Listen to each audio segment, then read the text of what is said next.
This is the tale of Yogi Bhajan's Tantric toenails. We begin our story sometime in the mid-1970s with Yogi Bhajan and Guruka Singh of SikhNet lounging around at the Yogi Bhajan Tantric Dera in Espanola, New Mexico. Hey, Guruka, you fat boy. You want those toenails of mine, right?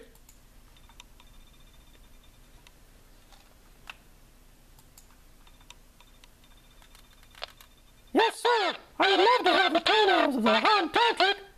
I'll put your toenails in my mitt now, which will give me power over those stupid Punjabi Sikhs, so you'll donate tons of money to me and SikhNet.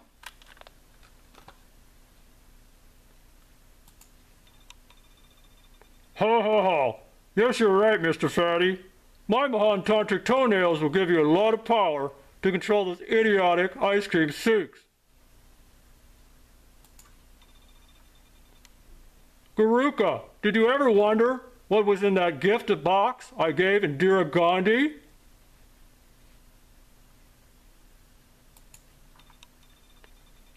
Well, I laced some sweets with my tantric toenails so she would attain tantric superpowers.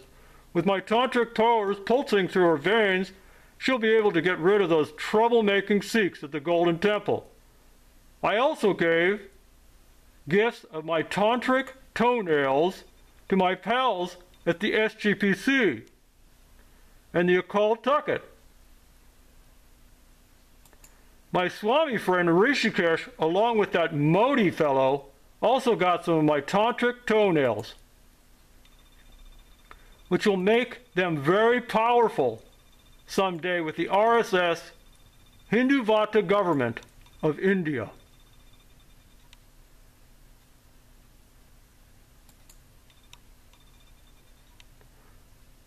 You're almost as fat as me, Guruka. Ha ha ha.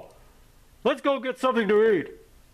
Sea cucumbers were great to get amorous, so I'll order the secretaries here to cook some of those phallic impersonating sea cucumbers whilst we doodle some porn art.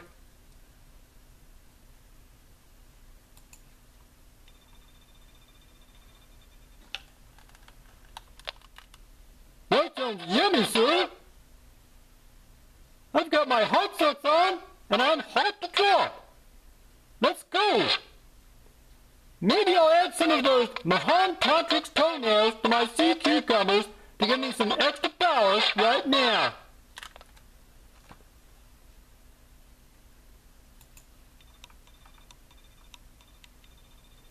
Well, that ends our little parody. I do want to emphasize how this story is based on true events. My name is Guruka Singh, and I was with the Yogi Bhajan Dera and around Yogi Bhajan for almost 30 years. So I'm familiar with a lot of these stories. And this one in particular, I'm familiar with. These sea cucumbers, which Yogi Bhajan instructed me to buy at the Chinese markets in downtown LA during the 1980s.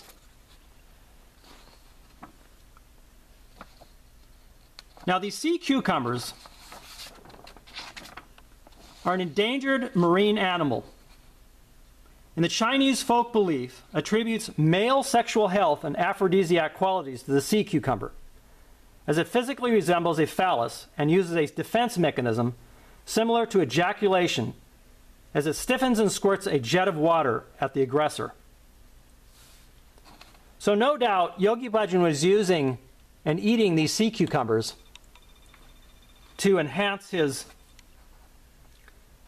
aphrodisiac character. Now, why did I say that? Well, not only did Yogi Bhajan have me buy these poor sea critters there, these sea cucumbers,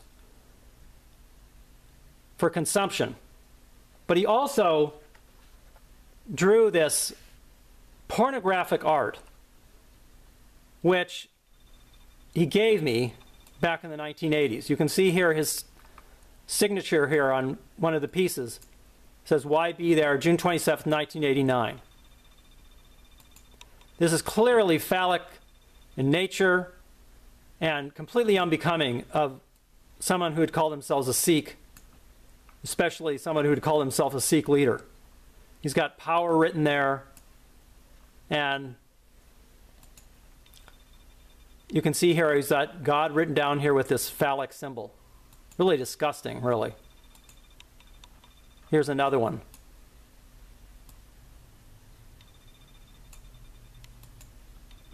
Now, these were published and documented in this book called The Game of Love that Yogi Bhajan published, and should have been called really The Game of Lust.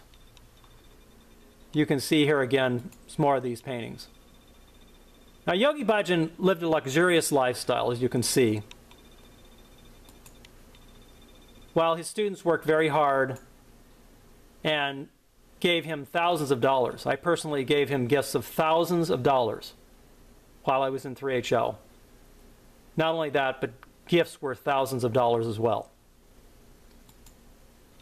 Now, getting back to this fingernail story of Guruka's, this is absolutely a true story that Guruka Singh took these fingernails, these toenails of Yogi Bhajan, and he put them in his nitnam, which is completely disgraceful, completely against Sikh teachings, is beadbi, disrespect of Gurbani. Now, here is the whole article. It was published on 3HO's official site.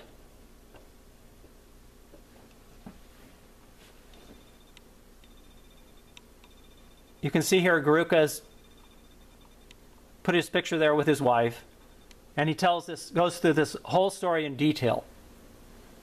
So I'll read here for you just the pertinent paragraphs.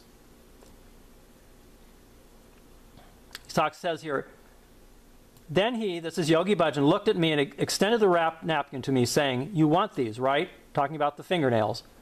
I replied in the affirmative. He smiled and said, 'They will give you a lot of power and protect you.' I took the folded napkin gratefully and thanked him. Later, when I looked at the 10 perfect crescents, each nail looked to have been tread like a laser beam, etc., etc. The cut edges were perfectly smooth, blah, blah, blah. I kept the nail clippings in the napkin and placed them in my nitnam." Just disgusting how Guruka could put Yogi Bhajan's fingernails in his nitnam or gutka sahib. I've told a few Sikhs about this, and they just can't believe it. But it's true. Here it is right here in black and white, how Guruka Singh talks about this in this article and tells this story. It's just really hard to believe. But this shows the cult following that Yogi Bhajan had and still has with his followers. They believe that Yogi Bhajan is more powerful in death than alive, what they say. So Yogi Bhajan goes on to say how he put these in a locket, Guruka Singh goes on to say how he put these Yogi Bhajan nail clippings in this locket and how they protected him. As Sikhs, we all know that the Guru Granth Sahib is our only protector. Guru Sahib Ji is our only guidance and strength. But the Yogi Bhajan people have done these things that rely on Yogi Bhajan for their power and strength. So you can see right here that Guruka Singh, founder and chief executive of SikhNet, and he's doing these things unbelievable. Now, let's go on to look at some other evidence about the Biyadbi being carried on by Guruka Singh and the SikhNet people over there, the Yogi Bhajan people. I'm going to play for you a video which shows how Guruka and the SikhNet people support and promote this dancing to Gurbani. There was a group that did Gurbani to their dance album, and SikhNet comes out with this video which is just completely unbelievable how they promote and endorse this dancing to Gurbani. Just listen for yourself.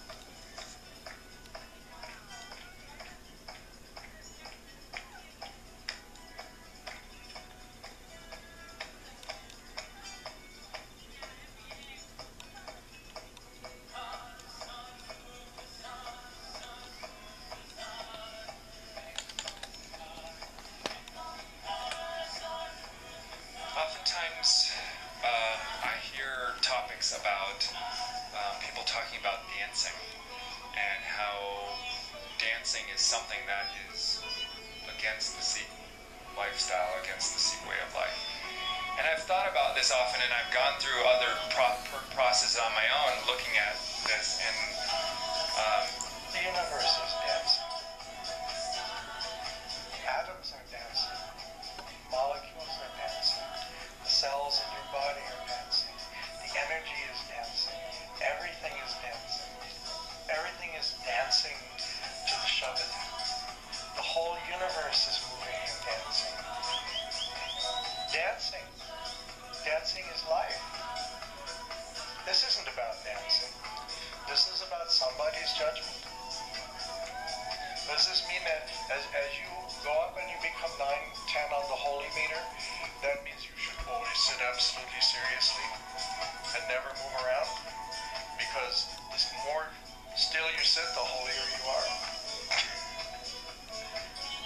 You think it's disrespectful to move your body?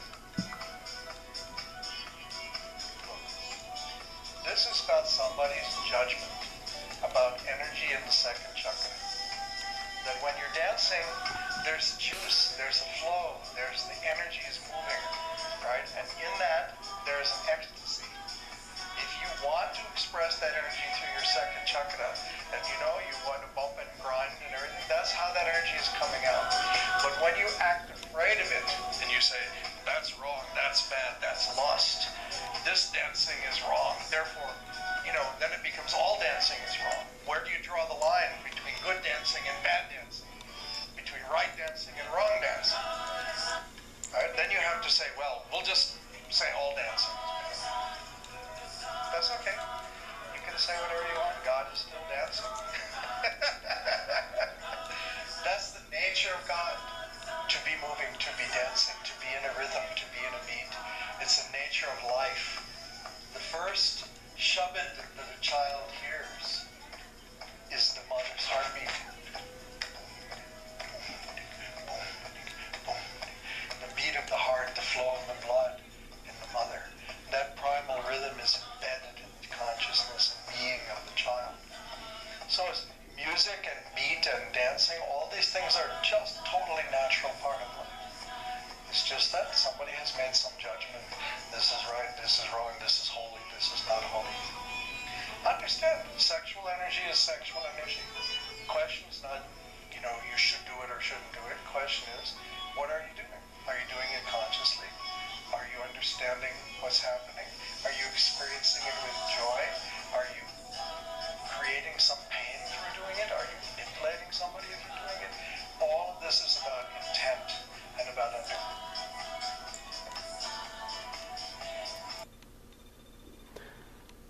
All right, so here's some more video of Guruka and Gurmustak Singh talking about their Yogi Bhajan people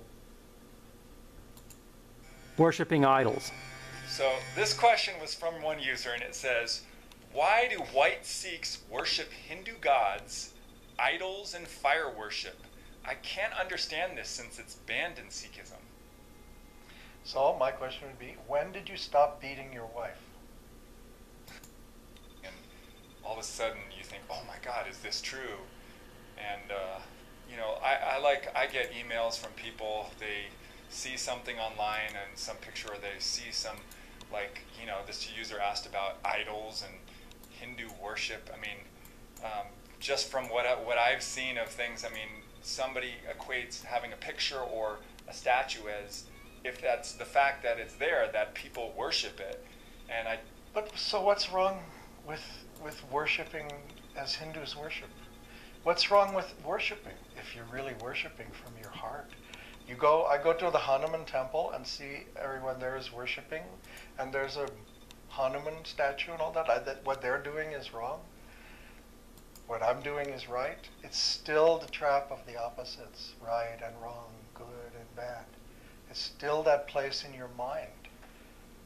So why is any worship bad? Worship comes from the heart. It's a personal relationship between you and the infinity. You can never criticize that. Rituals are rituals. Guru always criticized rituals, always told people, question why you're doing something. Are you doing it because you're going through the motions, or are you doing it with consciousness? So it's, again, what do you bring to it? So somebody has a construct in their mind of the way things are, and then they try to fit everything into that construct, right? Oh, look, there's another piece that fits into my construct, right? Now, there's a piece too. Look, they're bowing to something, you know, must be something bad.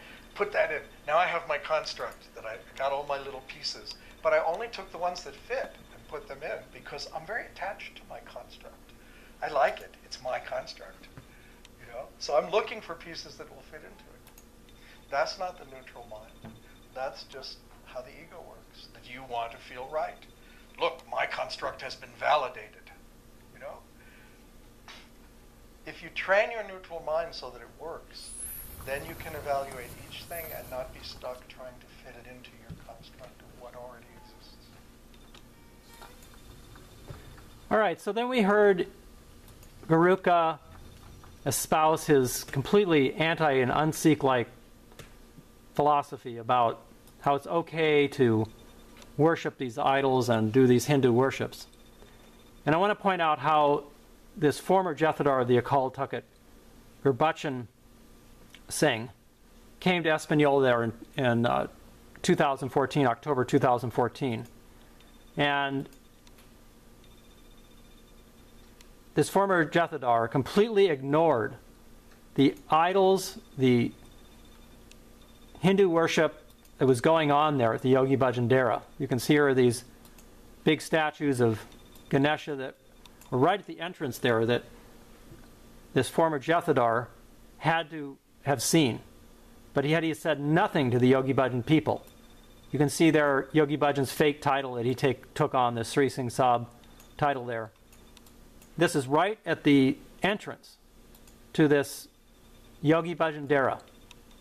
Why is a statue of Ganesha there, the Yogi Bhajan Dera, the entrance? And you can see here the Jathedar had to have walked down this path to the entrance to the Gurdwara, and you can see here that murti there that I showed you earlier, people bowing to. These are some serious questions that really need to be addressed. Sikhs are very concerned about this idol worship, this Hindu worship that's going on there at the Yogi Bhajan Dera. Now this same Swami, who you can see here with this former Jathedar from Rishikesh, he's in this picture here with these Hinduvata terror cases. And this is particularly of interest right now because Sikhs are being persecuted there and being killed when they protest peacefully by this Hinduvata, pro-Hinduvata government. You can see here the Hinduvata flag being flown over the army vehicles there. And the same Swami who knew Yogi Bhajan for many years and did the Hindu last rites for Yogi Bhajan, which I showed earlier in these photos. Here he is giving the RSS chief here this Encyclopedia of Hinduism. So this is the plan there in India for the Hinduvata to control all of India and have everybody be Hindus by 2020. They want to get rid of the Sikhs. And Guruka Singh wants your money. He wants these donations. Don't let him have them. So my request to you is that you... Here's one of his recent videos where he's asking, begging for donations. Don't give him the money, We're beginning because now you can see what they use.